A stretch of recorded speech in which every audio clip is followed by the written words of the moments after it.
আপনারা কি এখানে যে অবরোধ তুলে নিচ্ছেন? না, আমরা অবরোধ তুলছি না। আজকের মতো আমরা শান্তিপূর্ণ মিছিল কমপ্লিট করলাম। আগামীতে আরও বৃহত্তর আন্দোলন নামবো আমরা, এবং এই কালা কানুন যতদিন পর্যন্ত সরকার তুলে নেই ততদিন পর্যন্ত আন্দোলন চলবে। এবং আপনারা খুব ভালোভাবে জানেন যে এই সরকার সর্বদা বলে সবকা সাথ সবকা বিকাশ, তা আপনারা ভাবুন ভালোভাবে সবকা সাথ সবকা বিকাশ কীভাবে হচ্ছে। ক্যান্সারে নেই আর ভয়, NCRI এ হবে এর জয়। আপনাদের ভরসা নেতাজি সুভাষচন্দ্র বোস ক্যান্সার হসপিটাল। একটা জাতিকে বারংবার দেখা হচ্ছে একটা জাতিকে কিভাবে কুক্ষিগত করা যায়। অর্থাৎ বারবার যে আক্রমণ করা হচ্ছে বিজেপি সরকারের পক্ষ থেকে, সেই প্রতিবাদ দেখতে পাচ্ছ। চারদিকে ব্যারিকেড এই মুহূর্তে সরিয়ে দেওয়া হচ্ছে একাংশে পুলিশের সঙ্গে কথা বলে, তবে আন্দোলন তারা চালিয়ে যাবেন তেমনটাই বলছেন। একেবারে চারিদিকে যে ব্যারিকেড, সেই ব্যারিকেড সরিয়ে দেওয়া হয়েছে, কিন্তু আন্দোলন চালিয়ে যাওয়া হবে এরকমই হুঁশিয়ারি দেওয়া হচ্ছে। আমাদের অপর প্রতিনিধি রুমা পালও রয়েছেন আমাদের সঙ্গে। রুমা, দেখো, ওয়াকফ আইনের বিরুদ্ধে একদম আলিয়া বিশ্ববিদ্যালয় ক্যাম্পাস থেকে ছাত্রছাত্রীরা একদম মিছিল করে আসে, এবং মিছিল করার পর এখানে পার্ক সার্কাস এরিয়া দেখতে পাচ্ছ।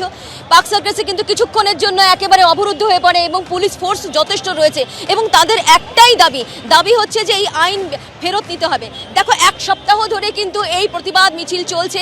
নানাভাবে আমরা দেখতে পাচ্ছি যে কলকাতার শহর স্তব্ধ হচ্ছে, এবং যেভাবে তারা সামনে আসছেন, এবং আজকে এই মুহূর্তে দেখতে পাচ্ছি পড়ুয়ারা এসছেন, এবং তাদের একটাই অভিযোগ যে এই আইন ফেরত নিতে হবে।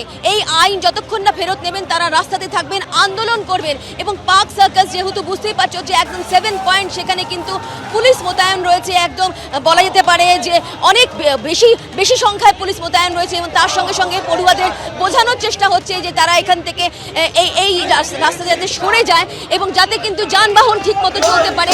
তবে পড়ুয়ারা এই মুহূর্তে বলছে যে তারা এই মুহূর্তে সরে গেলেও, দেখতে পাচ্ছ যে ছবিটা দেখাচ্ছি, যে তারা কিন্তু এখন বলছে স্বৈরাচারী সরকার আর নেই দরকার। এই ধরনের আমরা স্লোগান দেখতে পাচ্ছি, দিকে দিকে আওয়াজ তোলো, ওয়াকফ বিল পুড়িয়ে ফেলো, এমন দেখতে পাচ্ছি। যে আমরা এখানে তাদের সাথে একটু কথা বলে নেবো যে তোমরা তো আলিয়া বিশ্ববিদ্যালয় ক্যাম্পাস থেকে তোমরা মিছিল করে আসছো, তোমাদের দাবিটা কি? আমাদের দাবি যে ওয়াকফ বিলের যে আইনটা পাস করেছে, বিলটা পাস করেছে, সেটাকে বাতিল করতে হবে। এটার জন্য আমরা এই মহামিছিল আন্দোলন তারা দাবি করছেন ওয়াকফ যে আইন, সেই আইন বাতিল করতে হবে। এই দাবিতেই বিক্ষোভ আলিয়া বিশ্ববিদ্যালয়ের ছাত্রছাত্রীদের। ফিরাদ হাকিম কি বলেছেন আজ আর গতকাল, মিঠুন চক্রবর্তী কি বলেছিলেন, রাখবো পর্ব।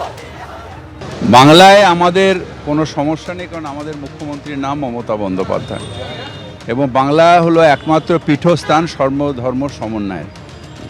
এখানে যে বিলটা দিয়ে ধর্মীয় বিভাজন করার চেষ্টা করেছে সেন্ট্রাল গভর্নমেন্ট, সেটা এখানে বাংলায় তার কার্যকারিতা নেই। কিন্তু 16 তারিখে মুখ্যমন্ত্রী নিজে একটা মিটিং করবেন, সেখানে ইমাম, মসজিদ, ইন্টেলেকচুয়ালস এরা সবাই থাকবে। সেখানে তার স্ট্যান্ড তিনি জানাবেন। কিন্তু এই লড়াইটা সুপ্রিম কোর্টে লড়তে হবে, এই লড়াইটা এখন এখানে লড়বে না। ওয়াকফ বোর্ডের যে ফয়সলাটা হয়েছে সেটা মুসলমানদের করতে লাভকারী, স্পেশালি তাদের মহিলাদের জন্য লাভ অনেক। সেইটাকে নিয়ে ফালতু অন্যভাবে লোককে বুঝিয়ে কোনো লাভ নেই।